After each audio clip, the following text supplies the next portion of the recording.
नमस्कार दोस्तों, जय श्री राम। आप सभी का स्वागत है दर्श शर्मा रिएक्शन में। राहुल गांधी जी न्याय यात्रा निकालने जा रहे हैं। पहले देश जोड़ा था उन्होंने, दक्षिण से लेकर उत्तर तक। आप बोल रहे हैं भारत न्याय यात्रा निकालेंगे पूरा से लेकर पश्चिम तक, क्या बोल? हाँ, यहाँ हम कनॉट प्लेस में हम पूरा घूम ले। जितने आराम से यहाँ पे पब्लिक और मीडिया इंटरैक्ट कर रही है, देश के अलग अलग हिस्सों से लोग आए हैं, पब्लिक आई है, मीडिया है, इंटरेक्शंस हो रहे हैं, बातें हो रही हैं। ये देख के पता नहीं चल रहा है कि देश में लोकतंत्र एकदम वाइब्रेंट है। तो कौन सा लोकतंत्र तोड़ने और जोड़ने की बात कर रहे हैं? बात तो सही है। देश को जोड़ने की बात कर रहे हैं। टूटा कब है देश? कौन सा भारत टूटा हुआ है? और जो टूटा हुआ है वो तो पहले टूटा हुआ है। जो न्याय करेंगे, बोल रहे हैं मैं भारत न्याय यात्रा करूंगा, पाकिस्तान जोड़ लेंगे। तो भाई सवाल ये है कि वो जो कह रहे हैं कि न्याय का मतलब क्या? पाकिस्तान को जोड़ के दिखाएंगे, बांग्लादेश को ले लेंगे, म्यांमार को ले लेंगे। इंडिया अलायंस के जो बाकी जो पार्टियां हैं उनको न्याय दिलाएं। उसके बाद देश के लिए न्याय के लिए जुडिशरी है और मोदी जी हैं। हिसाब से इस देश को चला रहे हैं, उसमें कोई दिक्कत नहीं है। राहुल गांधी के होने और नहीं होने से ऐसा नहीं है कि एक राहुल गांधी चाहेंगे तो देश में लोकतंत्र रहेगा और वो अगर कल को न्याय यात्रा बंद कर देंगे तो लोकतंत्र खत्म। इतना कमजोर नहीं है। लोकतंत्र जैसा है वो बहुत अच्छा है, बहुत अच्छे से चल रहा है। अब दिक्कत यह है इन पार्टियों की, ये राजनीति की बहुत बेसिक विचारधारा से प्रेरित है, आपसी फायदा। तो अभी इन सबको पता है कि आपस में बैठ जाने से ही फायदा है, अलग अलग में फायदा नहीं है, तो सब बैठे हुए हैं। तो इनको देश के जनता, लोकतंत्र और बाकी व्यवस्था की चिंता नहीं है, इनको चिंता अपनी है। इनको पता है कि इनकी दुकानें बंद हो रही है। अब जब इनकी दुकानें बंद हो रही है तो साथ में बैठ के भाई दुकान छोड़ के एक गोडाउन खड़ा कर लेते हैं, कम से कम लड़ाई में बने रहेंगे, चार पैसे आते रहेंगे। वरना अगर कल को राहुल गांधी की पॉलिटिक्स खत्म हो गई तो फिर इधर कनॉट प्लेस में भी उनको जॉब नहीं मिलेगा। उनकी एक डिग्री ली है उन्होंने और वो डिग्री भी 3 अलग अलग कॉलेजों में जाके ली है।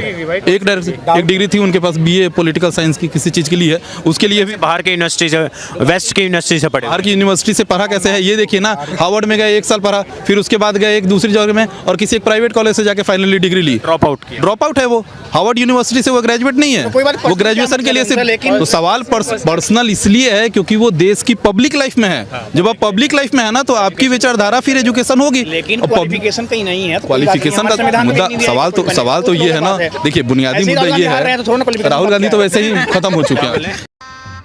गजब बेइज्जती है। और रहने दो, वो कहीं संविधान में नहीं लिखा हुआ है कि ये आदमी ही बनेगा, कोई भी बन सकता है। ठीक है, ये संविधान में ये चीजें अब आनी चाहिए। संविधान बनी 1947 में है, 50 में है, उस वक्त के हिसाब से बनी है जब देश में साक्षरता दर सिर्फ 13-14% थी। आज जब देश में साक्षरता दर 73% 2011 के सेंसस के हिसाब से है, अभी 88%। तो अब उस संविधान में बुनियादी बदलाव होने चाहिए। अब ऐसा नहीं होना चाहिए कि देश में कोई नेता है जो भी फेल, नो भी फेल नेता मुख्यमंत्री और उप मुख्यमंत्री बिल्कुल नहीं बनना चाहिए। ऐसा बिल्कुल नहीं बना। वो स्वास्थ्य मंत्री बनना है, ढंग से एक डॉक्टर प्रताप यादव ढंग से 2 मेडिसिन का नाम पूछ लिया जाए तो प्रोनाउंसिएशन नहीं होगा उनसे। और उसके बाद ये हालत। वो पहले वो स्वास्थ्य मंत्री थे, अभी परिवहन मंत्री हैं तेज प्रताप। अभी पर्यावरण मंत्री हैं और पहले वो स्वास्थ्य मंत्री थे। आप देखिए उस आदमी की पोर्टफोलियो बदली गई है। पहले स्वास्थ्य दिया गया, फार्मास्यूटिकल इंडस्ट्री के एक नाम को ढंग से प्रोनाउंसिएट नहीं कर पाएंगे तो बदल के पर्यावरण दिया गया है। ढंग से बैठा के 2-3 COP के रिलेटेड रिजल्ट को पूछ लिया जाए, आदमी बैठा रह जाएगा। उस आदमी को बना के रखा है। क्या मतलब बचपन से चूतिया कटे जा रहा है कि बिहार में सामाजिक न्याय लाया गया। वो सामाजिक न्याय किसका लाया गया? अपने बेटे 9वीं फेल बेटे को उप मुख्यमंत्री बना देना, ये सामाजिक न्याय है। ये हुआ बिहार में और इस व्यवस्था को किया गया है। अखिलेश यादव को बना दिया गया मुख्यमंत्री। क्या क्वालिफिकेशन थी? क्वालिफिकेशन ये ऑस्ट्रेलिया से पढ़ गए। अरे भाई तो ऑस्ट्रेलिया से पढ़े हुए तो हजारों लोग हैं, तो ऑस्ट्रेलिया से पढ़े हुआ क्वालिफिकेशन नहीं था ना। क्वालिफिकेशन ये था कि वो मुलायम सिंह यादव के बेटे थे। क्या मेरा सवाल सिंपल है, क्या अगर तेजस्वी यादव लालू प्रसाद यादव के बेटे ना होते तो क्या वो उप मुख्यमंत्री बनते? और क्या मुलायम सिंह यादव के बेटे अगर अखिलेश यादव नहीं होते तो क्या वो बनते मुख्यमंत्री? ज्वलंत मुद्दा जो राहुल गांधी जी बता रहे हैं कि बेरोजगारी सबसे ज्वलंत मुद्दा है और इस बार युवा मोदी सरकार को उखाड़ फेंकने वाले हैं। आपको क्या लगता है? आप लोग तीनों युवा हैं, ज्वलंत मुद्दा के बेस पे आप लग रहा है कि मोदी सरकार जाने वाली है? नहीं आएगी। रोजगार राहुल गांधी दावे कर रहे हैं। आप जब तक काबिलियत नहीं रखते आप बेरोजगार ही रहेंगे। राहुल गांधी तो दावे कर रहे हैं उनमें भी काबिलियत नहीं तो वो भी बेरोजगार ही रहेंगे। आप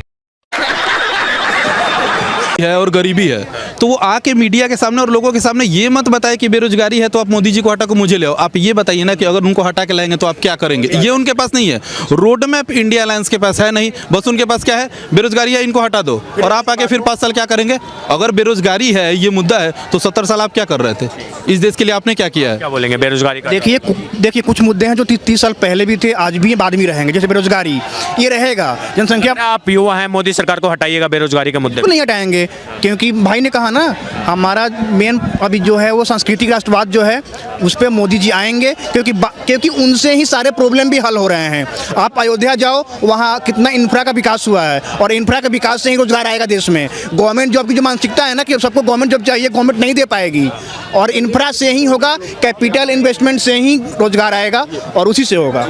क्या बात है सर, क्या बात है सर। सवाल पूछूंगा, 2-3 दिन पहले एक पोस्टर लगा था आपके पूर्व मुख्यमंत्री लालू यादव और राबड़ी देवी के घर के बाहर, आरजेडी के एक पोस्टर लगा जिसमें कहा गया था कि जो राम मंदिर है वो मानसिक गुलामी को बढ़ावा देगा, वो वापस से मानसिक गुलामी को बढ़ाएगा, और ऐसा बोला गया था कि जो मंदिर जाते हैं, जो घंटी बजाते हैं, वो आडंबर करते हैं, वो ढोंगी होते हैं। ये एग्जैक्ट वही लाइन है ना, ये एग्जैक्ट वही लाइन है ना जो मार्क्सवादी इतिहास समझाता है हमें कि आप अपने रिच हेरिटेज और कल्चर को भूल जाओ। सवाल ये नहीं है कि ये मंदिर हिंदू धर्म से जुड़ा है, सवाल ये है कि ये मंदिर हमारे देश की सभ्यता से जुड़ा है। मुद्दा धर्म का नहीं है, मुद्दा सभ्यता का है। अपनी लैंड की सभ्यता को भूल जाने के बाद कौन सा डेवलपमेंट चाहिए? लैंड की सभ्यता को रिलीजन मुद्दा नहीं है, सिविलाइजेशन मुद्दा है। सिविलाइजेशन मुद्दा है। The war is not religious, the war is cultural. उन्होंने जो हम सिविलाइजेशनल वॉर है हमारे यहाँ जो आक्रांता है, वो लड़ाई धार्मिक नहीं थी, वो लड़ाई सभ्यता की लड़ाई थी। उस सभ्यता की लड़ाई को 700 सालों तक हमने अपना सर कटा के जीवित रखा है। आज हम रिवाइव कर रहे हैं तो हम पागल हो गए। हम सिविलाइजेशनल वॉर में अपने आप को खड़ा करने की कोशिश कर रहे हैं, जिसके लिए हमारे पूर्वजों ने सर कटाए हैं। तो ये बोल देना कि आप ये मत करिए क्योंकि ये मानसिक गुलामी का प्रतीक है, तो फिर उन लोगों को बैठ के इतिहास सही से समझने की जरूरत है। और वो कौन? आरजेडी वाले बोल रहे हैं। आरजेडी वाले में किनको इतिहास समझ में आता है? लालू यादव को इतिहास पता है? इतिहास डबल मास्टर है। डबल मास्टर होने से नहीं होता है ना। मुद्दा ये भी है ना कि समझ कितनी है। जो आदमी अपने मखौल के दम पे सत्ता काबिज करता है, चारा घोटाला करता है, बिहार को 15 साल के शासन में 30 साल पीछे लेके चला जाता है, अपने बेटे को अगर 9वीं पास नहीं करा पाते हैं आप, तो फिर आपका डबल एमए होने का ये सब क्या देखना पड़ रहा है? अच्छा है मैं अंधा हूँ। तो हमदर्दी नहीं है बिहार के लोगों के साथ। उनकी हमदर्दी ये है कि उनके एक बड़े समय तक तो वो बिहार के मुख्यमंत्री थे, सामाजिक न्याय के परोपकार रहे हैं, स्तंभ रहे हैं सामाजिक न्याय के। सामाजिक न्याय तो मिला है ना लोगों को। बिल्कुल। और क्या ये मान लिया जाएगा कि एक मुख्यमंत्री की जिम्मेदारी सिर्फ इतनी है कि वो आए और सामाजिक न्याय देके चला जाए? 15 सालों में सत्ता में रहने के बाद आप ये बोलेंगे? इस हिसाब से तो नेहरू भी बोल देंगे कि भाई हम सत्ता में आए, 17 साल प्रधानमंत्री रहे और हमने ये दे दिया। देखिए, जब आप मुख्यमंत्री है ना, तो आपकी जिम्मेदारी है सामाजिक सत्ता और सामाजिक न्याय लाके आपने कोई परोपकार नहीं किया, ये आपकी जिम्मेदारी थी। दबे कुचले वर्ग के लोगों ने लालू प्रसाद यादव को बिहार में मुख्यमंत्री बनाया, तो ये उनकी नैतिक जिम्मेदारी थी कि वो सामाजिक न्याय लाएं, जो उन्होंने लाया। पर क्या मुख्यमंत्री होने के नाते सिर्फ इतनी जिम्मेदारी थी कि सामाजिक न्याय ला दिया तो काम हो गया? जंगल राज का एक आरोप लगता है। राज का आरोप है ना। आप एक ऐसी व्यवस्था को छोड़ के गए थे जहां दिन दहाड़े लोगों के किडनैपिंग हो रहे हैं। हम लोग किडनैपिंग का देखे हुए हैं, हम लोग बचपन में देखे हुए हैं कि अगर कोई छपरा जंक्शन पे आ रहा है, we are from all Chhapra, लोग 11 बजे के बाद जंक्शन से घर नहीं जाते थे, ये सोच के कि किडनैपिंग हो जाएगा। और किडनैपिंग वहाँ एक इंस्टीट्यूशनल क्राइम था।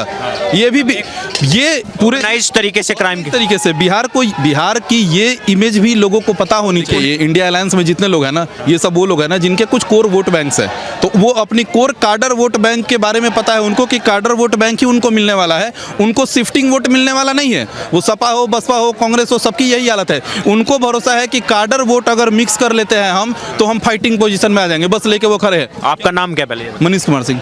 आपका? अनीस राजपूत। आपका? सोनू कुमार। आप कुछ कहना चाहते थे? वो जो उनके घर के बाहर पोस्टर लगा था, मैं उसी को बोलने वाला था कि आप एक पैटर्न देखना, जो लोग भी इस तरह के लगाते हैं पोस्टर, जो बोलते हैं मंदिर जो है मानसिक गुलामी को बढ़ाएगा, वो हैं, या एक यूपी में मौर्य हैं, अब स्वामी प्रसाद, और एक बिहार में शिक्षा मंत्री हैं प्रोफेसर चंद्रशेखर। इन तीनों का मानसिकता आप देखोगे तो वही लगेगा कि जाति में सबको फंसाओ और जाति में बांटो और केवल एक जाति का विकास करो, बाकी लोगों को भरमा के रखो। सब या तो डीएमके वाले हों, तमिलनाडु वाले जिन्होंने बोला था कि सनातन को वो कर देना है, या वो हों, या आरजेडी वाले हों, या सपा वाले हों, इनका मानसिकता यही है। जो आरजेडी लगाए या स्वामी प्रसाद मौर्य लगाए, डीएमके लगाए, इनको पता है कि एक पक्ष जो है वो कभी हर्ट नहीं होता, हमेशा माफ़ करता है। सबक वो हिंदू समाज है, हमेशा माफ़ करता है। हम हिंदू समाज हमेशा एक्सेप्ट करता है कि आप मेरे से तर्क कीजिए।